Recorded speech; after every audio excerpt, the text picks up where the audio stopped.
Today we're going to talk about how to elevate your emotional state by overcoming self-limiting beliefs.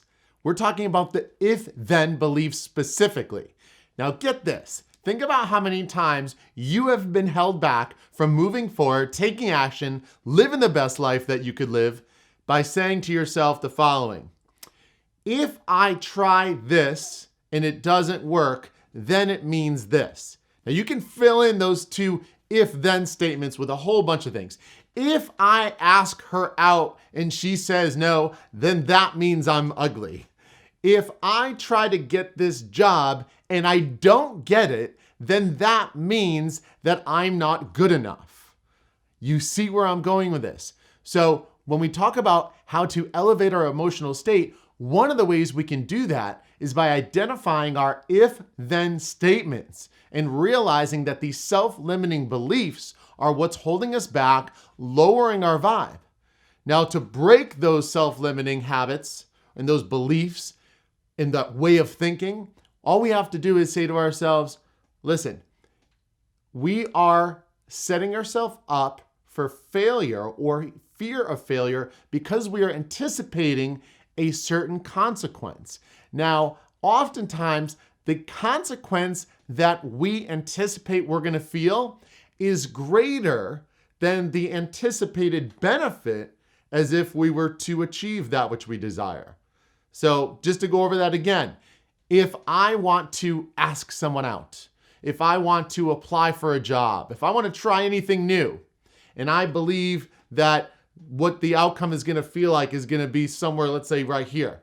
Like I believe if it works, this is where my vibe and energy is going to be. However, if it doesn't, the anticipated consequence is a negative outcome greater than the positive outcome that I otherwise would expect. Do you see what I mean? So what happens here is this is too powerful. It squashes out. It just squashes out your desire to take action because the negative is outweighing the positive, and that paralyzes you. So how do you fix this?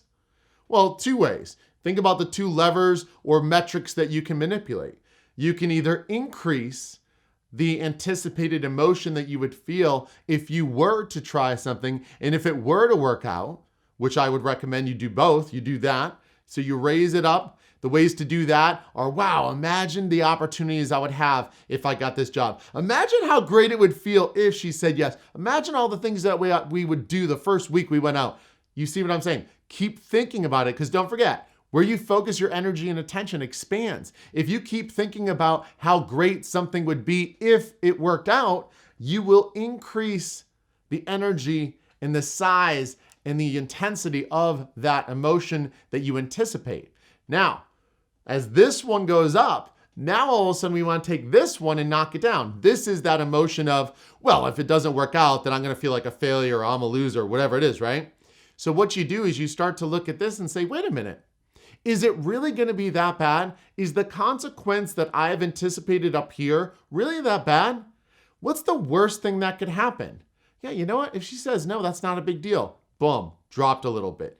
You know what? If I apply for that job and I go in for an interview and all of a sudden they say, you're not really qualified, I'll just try another job. Boom. But you see what I'm doing? So I'm decreasing the resistance, decreasing the power and the strength of that anticipated consequence that I set so high without even really consciously being aware of it. It's not like I consciously said it. It's just, wow, like imagine what would happen if you asked someone out and they said no. Then they say no. Maybe they're married. Maybe they don't like boys or girls, and you're whatever it is, it doesn't matter. Whatever it is, we often make the mistake of making the consequence too high. Drop down the consequence. Increase the opportunity. Work on those two levers, and that is one huge opportunity for you to learn how to elevate your emotional state and get it raised up to the level that you would like it to be. So, would love to hear your thoughts. Tell me about any limiting beliefs you have. There are so many easy ways to get over them, but you have to realize at its core, limiting beliefs are beliefs that we taught ourselves, that we internalized without consciously being aware of it, and we accepted them into our being. We accepted them as truth, but oftentimes they are not the truth. They are things that we believe are facts, but they're foolish facts. They're not based on supportive evidence. They're based on what we imagine. We imagine it all. We imagine the anticipation of the consequence. We imagine it. No different than you can also imagine the amazing outcome that would happen if something were to take place. Either way, we're imagining in the future an event that hasn't occurred yet. And then the way you imagine it determines the vibe that you have, the emotional state that you have. And that emotional state is either going to be fearful, scared, worry of humiliation or embarrassment, which is going to be a lower vibe and hold you down and hold you back from moving forward. Or it's going to be a higher vibe that is going to increase the chances of you walking towards something or moving towards something instead of away from it.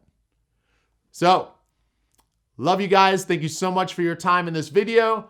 And if you want to see more videos like this, it's all about raising your vibe, raising that energy, the emotional state that you have, elevating that state. That is the key to success and the key to being happy, because that truly is what success is. Thank you so much for your time, guys. Check out these videos.